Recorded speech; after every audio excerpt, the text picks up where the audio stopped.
درانور او جهانگیر خان څنګه د شرابو په نشه کې په غلط کار باندې ونیول شول. که غواړئ چې تاسو هم خبر شئ نو ویډیو را سره تر اخره وګورئ او که تر اوسه مو زموږ چینل نوي سبسکرایب کړی نو هم اوس را سره سبسکرایب کړئ. دوستانو سدرانور چې یوه پنجابۍ اکټره ده خو په پښتو فلمونو کې هم کار کوي. نن سبا په سوشل میډیا باندې ډیر زیات غلط نیوز چلیږي.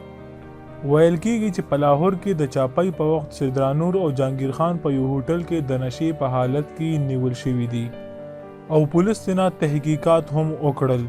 خو ځینې خلک وایي دا دروغ دي، دا د فلمونو تصویرونه دي، ځکه چې جهانگیر خان اوس په پیښور کې ده او سدرانور په لاهور کې ژوند کوي.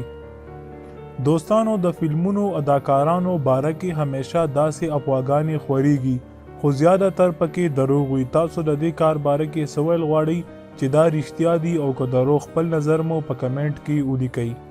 دا و زموږ نن ویډیو. که دا ویډیو مو خوښه شوي وي دا ویډیو لایک کړئ. تر بلې ویډیو مو په لوی الله سپارم. خدا حافظ.